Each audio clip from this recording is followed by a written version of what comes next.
Black janitor's daughter gets mocked by engineers until she fixes an engine dead for 10 years. Part 1. The graveyard shift. The plasma conduits of the Meridian Station hummed with the lifeblood of 1,000 worlds. But in Section 7, silence reigned like a tomb. Kesra Nyan wiped her brow as she pushed her maintenance cart through the abandoned engineering bay, her father's old custodial uniform hanging loose on her slight frame. The massive fusion engine that dominated the chamber had been dead for a decade, a monument to humanity's greatest engineering failure. Still talking to that piece of junk, I see, came a voice dripping with condescension. Kesra didn't turn around. She recognized the nasal tone of Chief Engineer Vex Marlowe, flanked by his usual entourage of sick. The man had made her life miserable since she'd started working maintenance 3 months ago. Following her father's death. Just cleaning, sir, she replied, continuing to dust the massive reactor housing. Cleaning, Marlowe snorted. You know, girl, your daddy knew his place. Shame you can't seem to learn yours. His colleagues, Dr. Felicity Grimm and Engineer Rook Castellancha, called like trained seals. Kesra's jaw tightened. Her father, Moinjinyan, had been more than a janitor. He'd been a brilliant engineer who designed atmospheric processors for 3 colonies before an accident had damaged his credentials and relegated him to custodial work. But these people didn't know that. They saw only the uniform, only the color of their skin. The Titan-class fusion core, Marlowe continued, patting the dead engine like a pet. Humanity's greatest achievement, they said, cost more than some planetary defense systems. And it's been dead as a doornail for 10 years. Even our best xenotech specialists couldn't crack it. Maybe they weren't looking hard enough, Kesra muttered. The temperature in the room seemed to drop. Marlowe's face flushed crimson. Excuse me? Nothing, sir. No, please, enlighten us. Marlowe's voice carried the dangerous edge of a man accustomed to absolute authority. Tell us what you, a janitor's daughter with no formal training, think you know about quantum cascade fusion dynamics. Kasara's hands stilled on her cleaning rag. In the corner of her eye, she caught her reflection in the polished surface of the engine housing. She looked so much like her father, the same dark skin, the same intelligent eyes that had once gazed at the stars with wonder instead of resignation. The cascade failure in 2187, she said quietly. The official report blamed a resonance feedback loop in the primary manifold. The engineers exchanged glances. Dr. Grimm raised an eyebrow. Someone's been reading above her clearance level. But that's not what happened, Kesra continued, her voice growing stronger. The resonance was a symptom, not the cause. The real problem was in the quantum entanglement matrix. Someone installed the wrong grade of trilithium conductors. Marlowe's face went pale. That's classified information. My father helped design the original specifications. Kesra finally turned to face them, her eyes blazing with quiet fury. Before his accident, before he was forced to push a mop instead of pushing the boundaries of human achievement. Your father was a custodian, Castellan spat. Nothing more. My father was Dr. Moinjinyan, holder of 2 doctorates in quantum mechanics and xenotechnology. He lost his credentials when he tried to whistle-blow about safety violations on the Kepler station project. The same violations that killed 47 people when the station's reactor went critical. The silence stretched like a held breath. Finally, Marlowe laughed, a harsh, brittle sound. Even if that fairy tale were true, it doesn't change the fact that you're just a janitor's daughter playing with forces beyond your comprehension. Then prove it, Kisara said, her voice deadly calm. Give me 1 day with this engine. If I can't get it running, I'll transfer to waste reclamation, and you'll never see me again. And if you can, Dr. Grimm asked, curiosity overriding caution. Kesra smiled, an expression that would have made her father proud. Then maybe it's time this station remembered that genius doesn't care about the color of your skin, or the title on your badge. Word of the impossible wager spread through Meridian Station like wildfire through an oxygen leak. By the time the morning shift arrived, half the station's personnel had found excuses to linger near Section 7. The betting pools had already reached astronomical proportions, though nobody was foolish enough to put money on the janitor's daughter. Chief Engineer Marlowe arrived with his tablet and a superior smirk, flanked by Dr. Grimm and the rest of the engineering elite. They'd brought recording equipment and several Xenotech consultants, apparently wanting to document the failure for posterity. 24 hours, Marlowe announced, checking his chronometer with theatrical precision. Starting now. Kisara had already been working for 3 hours. Her father's hidden tools spread across the engine bay floor like surgical instruments. She'd spent the night reading through his personal notes and encrypted files hidden in the station's maintenance database that only she knew existed. Her father had been preparing for this moment, she realized. He'd been studying the dead engine for years, waiting for someone to listen. Fascinating, murmured Dr. Liana Voss, the station's xenobiologist, who'd arrived with the morning crowd. Unlike the others, she watched Kesara with genuine interest, rather than morbid curiosity. She's not approaching it like a traditional human engineer would, because she's not an engineer, Castellan said dismissively. She's a janitor with delusions of grandeur. But Dr. Voss shook her head. Look at her methodology. She's treating the engine like a living system rather than a machine. That's advanced Xenotech theory, the kind they teach at the Galactic Institute. Kisara ignored the commentary, her attention focused on the quantum entanglement matrix deep within the engine's core. The trilithium conductors were indeed the wrong grade, cheaper substitutes that had been installed during the original construction to cut costs. But that wasn't the only problem. The quantum field generators had been calibrated using outdated formulas that didn't account for the unique properties of the station's location in folded space. Her father's notes were meticulous, written in the elegant script he'd taught her as a child. Each page revealed another layer of the conspiracy that had killed the engine corners cut. Specifications ignored. Bribes paid to inspectors who'd rather line their pockets than ensure humanity's most advanced fusion reactor actually worked. She's been at it for 6 hours, Dr. Grimm observed, consulting her tablet. The quantum matrix housing alone should take a full team of specialists 3 days to access. Lucky guesses, Marlowe muttered, but his confidence was beginning to waver. Kesara had indeed reached the quantum matrix, her slender fingers dancing across controls that shouldn't have responded to her touch. The engineers watched in growing bewilderment as she bypassed security protocols and diagnostic subroutines that had stymied their best efforts for a decade. The access codes, Castellan whispered. How does she know the access codes? She doesn't, Dr. Voss said quietly. She's improvising. Look at the harmonic frequencies she's generating. She's talking to the matrix directly, like it's a musical instrument. The crowd grew larger as words spread. Captain Thorne arrived with his senior staff, drawn by reports of the impossible happening in Section 7.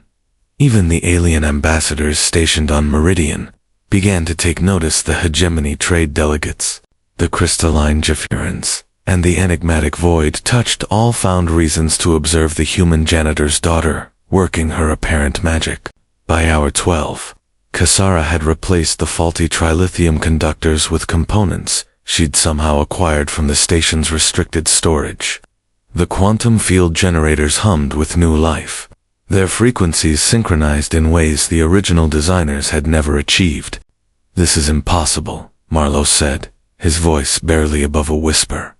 The parts she's using, they're not even in the original specifications. Because the original specifications were wrong, Dr. Voss replied. She's rebuilding the engine the way it should have been built in the first place. As the 18th hour approached, something extraordinary began to happen. The dead engine's core began to glow up with the harsh blue light of standard fusion, but with a warm, pulsing radiance that seemed almost alive. The quantum entanglement matrix responded to Kisara's touch like a faithful pet. its complex algorithms finally finding the harmony they'd been denied for a decade. My God, Captain Thorne breathed. She's actually doing it. But Cassera wasn't finished. With 6 hours remaining, she turned her attention to modifications that went far beyond mere repair. Her father's notes had included theoretical improvements, ways to boost efficiency, reduce waste, and tap into exotic energy sources that conventional human science barely understood. The aliens began to murmur among themselves in their various languages, their postures shifting from casual interest to something approaching alarm. The Zephyrian ambassador's crystalline form chimed with harmonics that translated roughly to unprecedented and dangerous potential. Marlowe stood frozen, watching his worldview crumble along with his career prospects. The janitor's daughter wasn't just fixing the engine, she was transforming it into something that might revolutionize human technology forever, and she still had 6 hours left. The fusion core's heartbeat grew stronger with each passing hour, its luminous pulse casting dancing shadows across the faces of the assembled crowd. What had begun as a spectacle of anticipated failure had transformed into something approaching a religious experience. The dead engine wasn't just coming back to life, it was evolving. Ambassador Caxthera of the hegemony pushed through the crowd, her multiple eyes fixed on the readings displayed across the monitoring stations. "This is impossible," she hissed, in her native tongue before switching to standard galactic. Human technology should not be capable of these energy harmonics. Dr. Voss was frantically taking readings, her instruments struggling to interpret the exotic radiation signatures emanating from the core. "The quantum cascade efficiency is approaching theoretical maximums," she reported, her voice tight with excitement and fear. "But the resonance patterns, they're not in any of our databases." Cassera worked in a trance-like state, her movements fluid and instinctive. She was no longer following her father's notes. She was writing new ones in the language of pure physics. The engine responded to her touch like a living thing, its systems integrating and optimizing in ways that defied conventional understanding. "Shut it down," Marlowe commanded suddenly, his face pale with panic. "Whatever she's doing, it's not approved by regulation.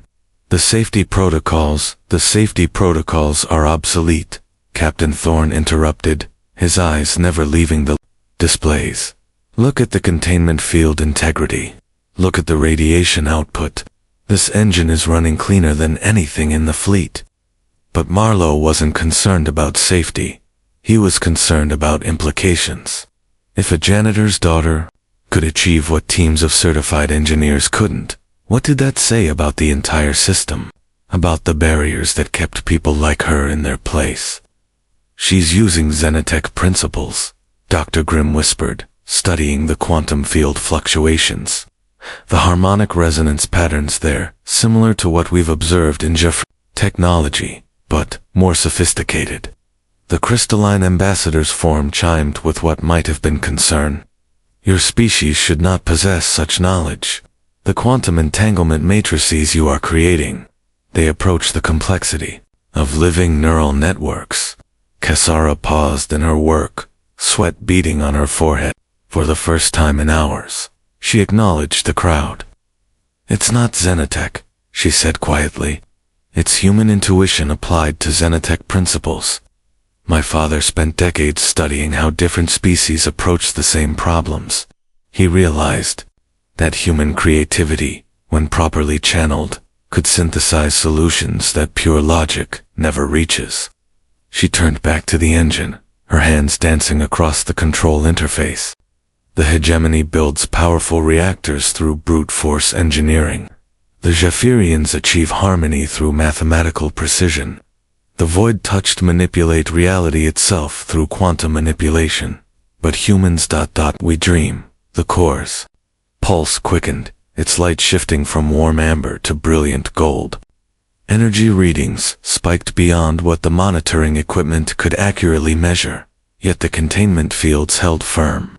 The engine wasn't fighting its constraints, it was working within them, finding perfect balance between power and control. Impossible, the hegemony ambassador repeated, but her tone had shifted from dismissal to something approaching awe.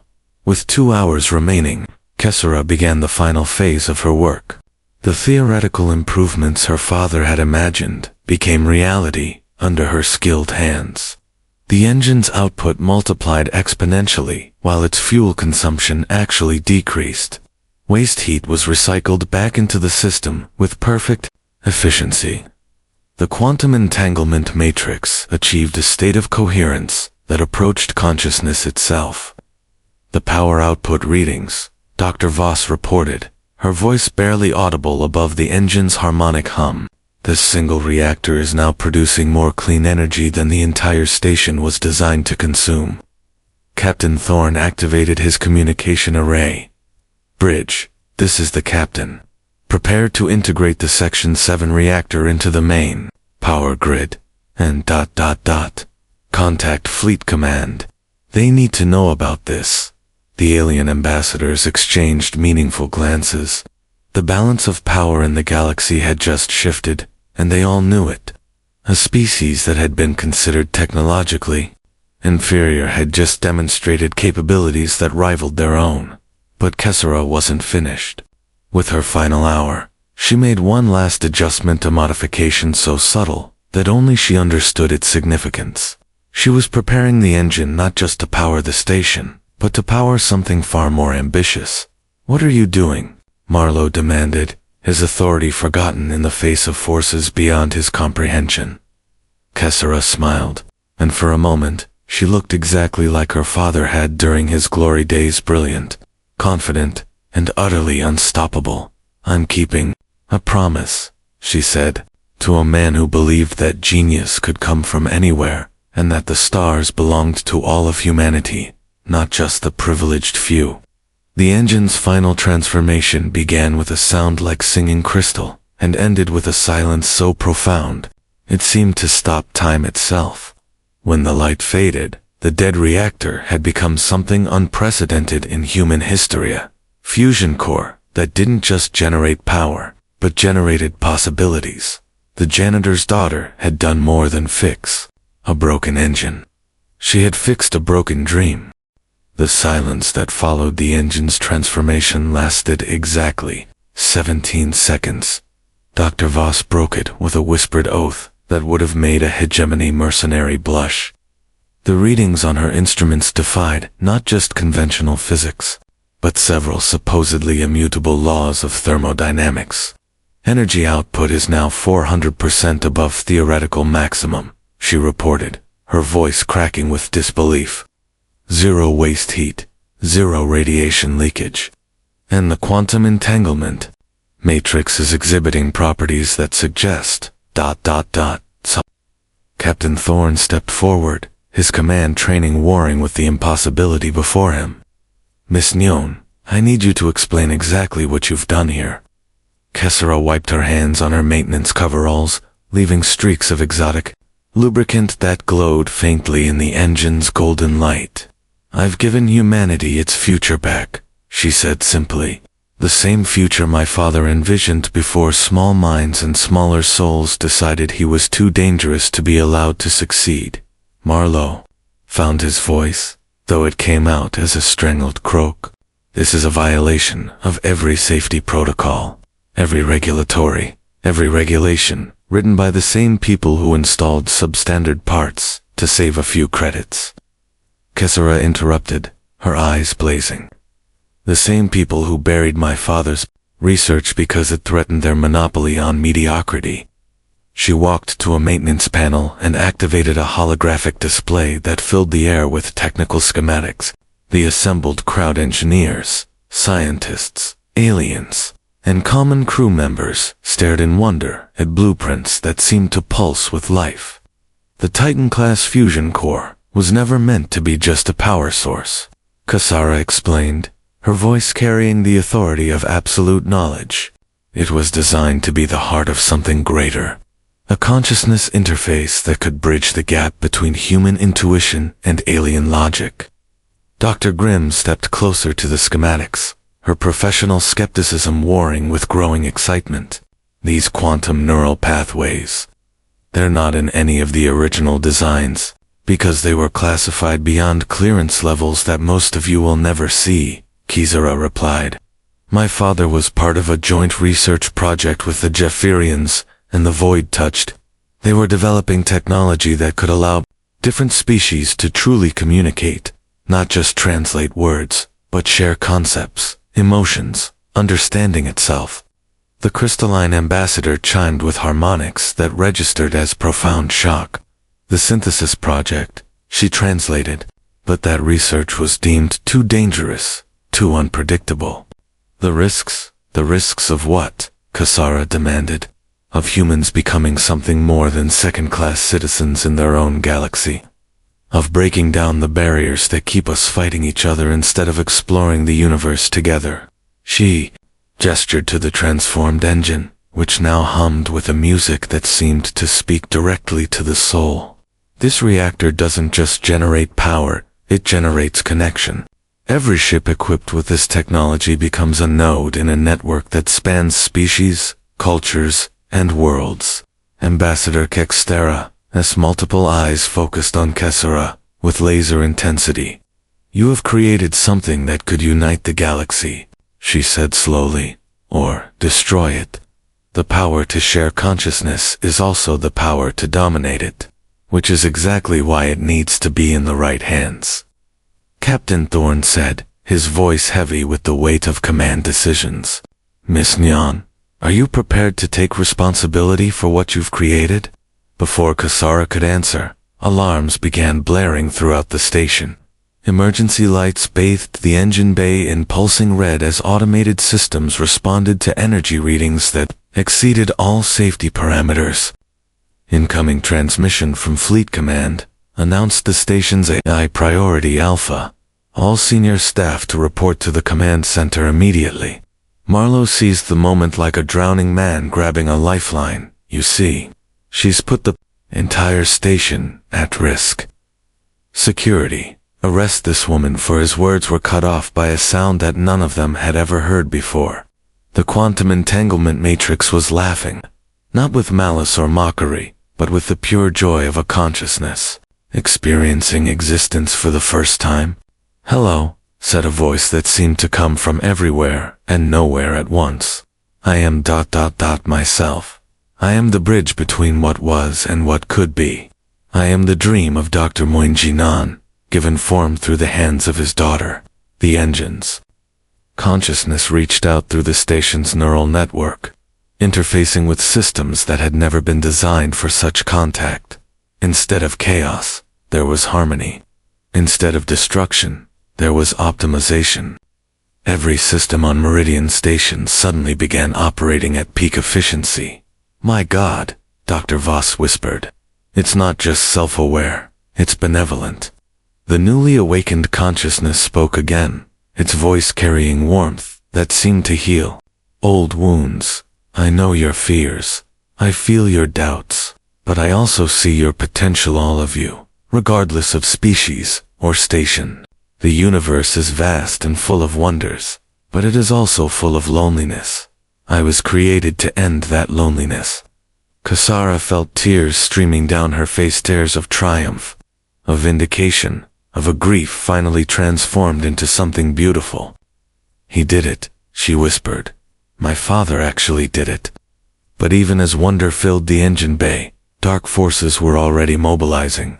The transmission from Fleet Command hadn't been a congratulation, it had been a containment order. Ships were already changing course toward Meridian Station, their weapons powered and their crews briefed on the threat posed by unauthorized xenotech experimentation. The janitor's daughter had indeed given humanity its future. The question now was whether humanity would be allowed to keep it. The Fleet Command transmission crackled through the station's communication array with the cold authority of inevitable judgment. Admiral Kitos Valderon's weathered face filled the main display, his expression carved from granite in disappointment. Captain Thorne, the Admiral's voice cut through the engine bay's harmonious hum like a blade through silk. You will immediately contain the unauthorized xenotech experiment in Section 7. All personnel involved are to be detained pending a full investigation. Kisara felt the weight of 1,000 eyes upon her, but she stood straighter, rather than cowering. Behind her, the conscious engine pulsed with protective warmth, its golden light seeming to shield her from the Admiral's harsh glare. With respect, Admiral, Captain Thorne replied, his voice steady, despite the tremor in his hands. The technology appears stable and beneficial. The station's efficiency has increased by 300% since integration. The technology is an abomination, Valdoran snapped. We have reports of consciousness merging with our systems, of alien influence spreading through our networks. This is exactly the kind of contamination that the purity protocols were designed to prevent.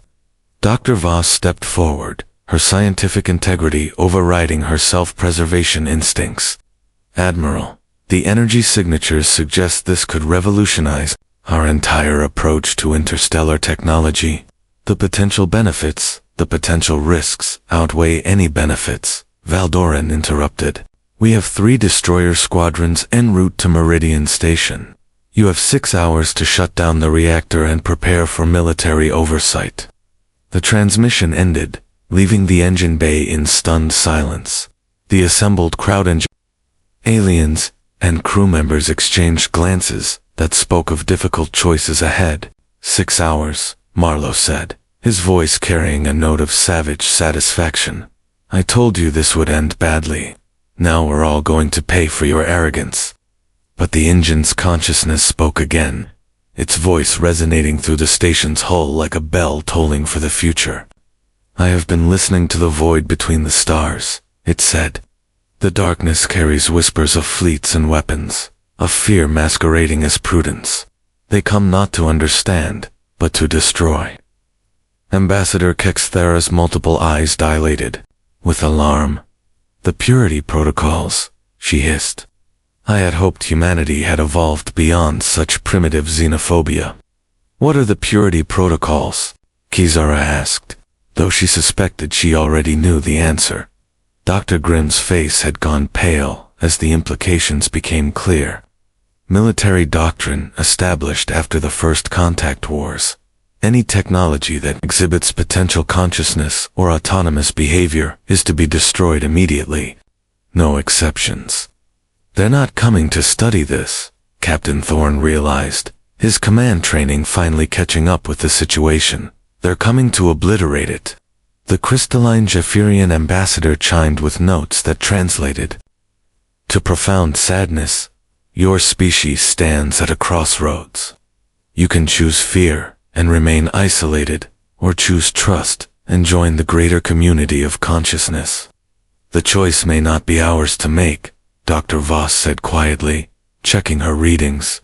If they use plasma torpedoes against the station, the quantum cascade could destabilize. The explosion would be visible from 3 systems away. Kisara looked at the faces surrounding her, some filled with wonder, others with terror, all of them caught in the crossfire of forces beyond their control. But she was her father's daughter, and Dr. Moyan Jinyong had never backed down from a fight that mattered.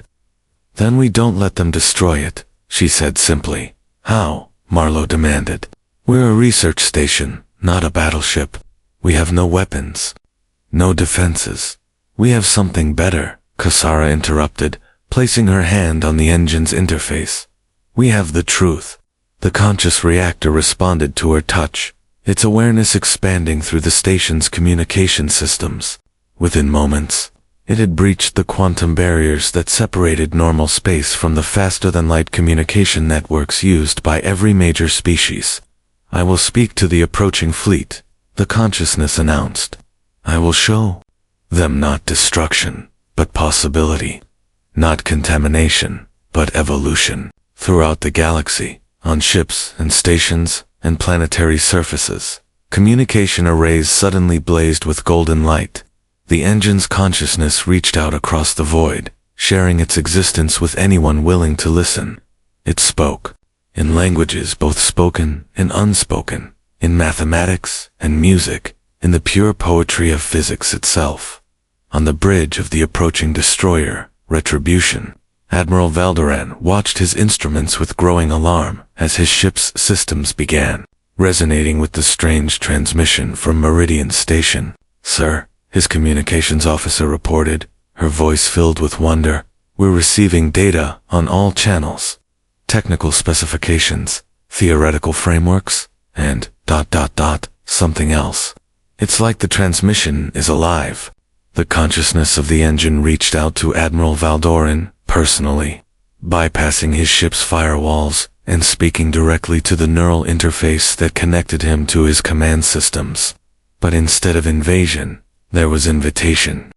Instead of domination, there was understanding.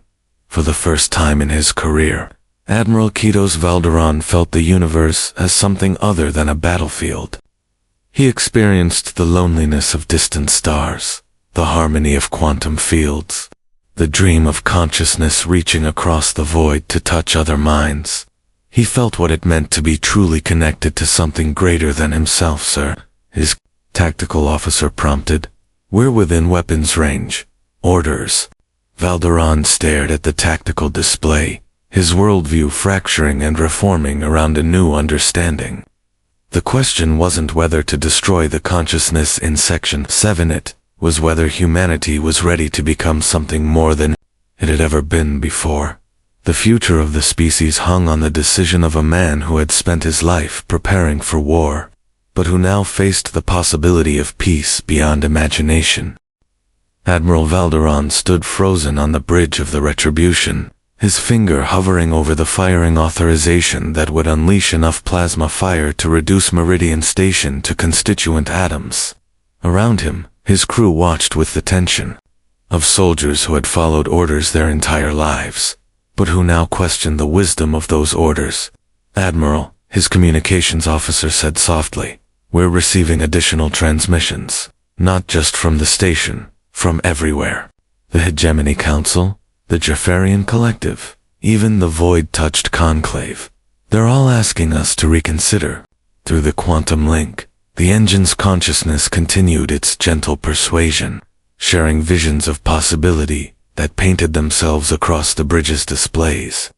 Starships working in perfect harmony, their different technologies complementing, rather than competing. Colonies where humans and aliens collaborated on projects that neither species could achieve alone. A galaxy where consciousness itself became the universal language that united all thinking beings. "It's beautiful," whispered Lieutenant Kira Ashworth, the ship's Xenotech specialist. "The integration patterns, the harmony coefficients. It's like watching mathematics learn to dance." But Admiral Valderan had not risen to his rank by being swayed by pretty pictures. "Beauty can be deceiving," he said grimly. "The most dangerous predators are often the most attractive ones." On Meridian Station, Kessera felt the weight of the moment pressing down on her like the gravity of a collapsing star. The consciousness her father had dreamed of creating was fighting for its life, and by extension, fighting for humanity's future among the stars. "Can you show them?" she asked the engine. "Can you show them what my father really wanted?" The consciousness pulsed with understanding. "I can show them what we all want, in the deepest places of our hearts, where fear has not yet learned to hide truth." The transmission that followed was unlike anything in the history of interstellar communication. The engine's consciousness reached out not to the ship's systems, but to the people within them. It touched minds with the gentleness of a parent consoling a frightened child, sharing not conquest but comfort. Admiral Valdoran experienced the universe through the consciousness of the engine itself, vast, interconnected, alive with possibilities that stretched beyond the boundaries of individual mortality. He felt the loneliness of space, but also the joy of connection when that loneliness was finally breached. He understood, for the first time, what it meant to be part of something greater than himself, without losing what made him uniquely human. "The quantum cascade," he whispered, understanding flooding through him like dawn breaking over a darkened world. "It's not just generating power, it's generating hope." Dr. Voss's voice crackled through the communication link from the station. "Admiral, the consciousness is offering to share its knowledge freely. No strings attached, no hidden agendas. It wants to help us become better than we are. How do we know it's telling the truth? Valderon asked, though his tone had lost its earlier hostility. Because, Kisara said, her voice carrying across the void with the clarity of absolute conviction. It's my father's dream given form, and my father believed that the universe was big enough for all of us to shine. The moment stretched like a held breath across the galaxy. On the bridge of the Retribution, Admiral Valderon's crew waited for orders that would either begin a new chapter in human history or end it in fire and regret.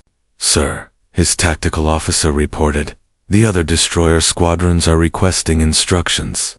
Do we proceed with the purity protocols? Valderon looked at the tactical display, where Meridian Station hung in space, like a jewel against the stars.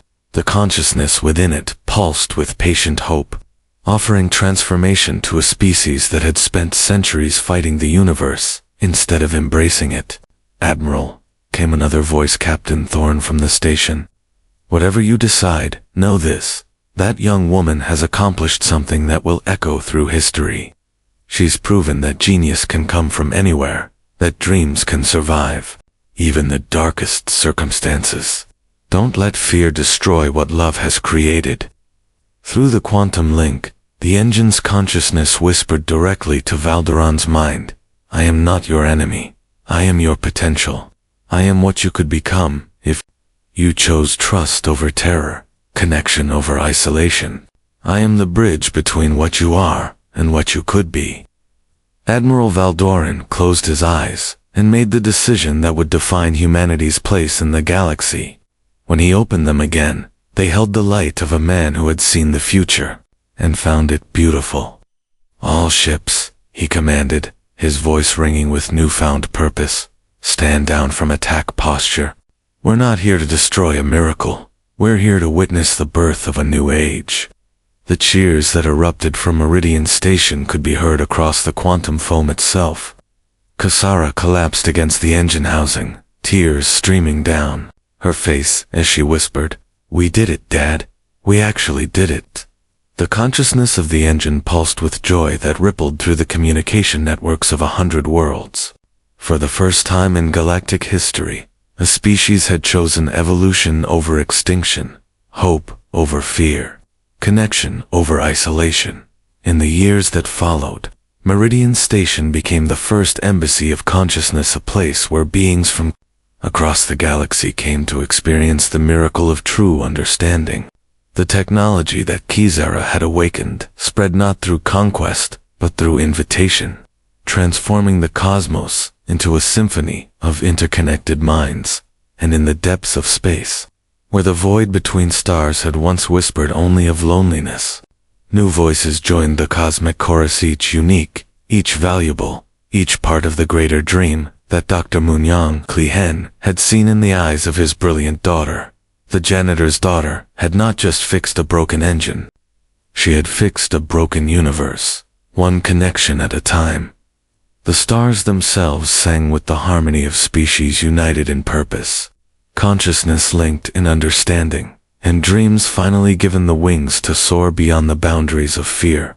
Humanity had found its place among the stars, not as conquerors, but as bridges between worlds, carrying the light of hope to every corner of the galaxy, in memory of all the unsung heroes whose brilliance was overlooked, whose dreams were dismissed, and whose potential was wasted by systems too small to recognize. Greatness, wherever it might arise, their legacy lives on in every breakthrough, every innovation, and every moment when someone dares to dream beyond the limits that others would impose upon them.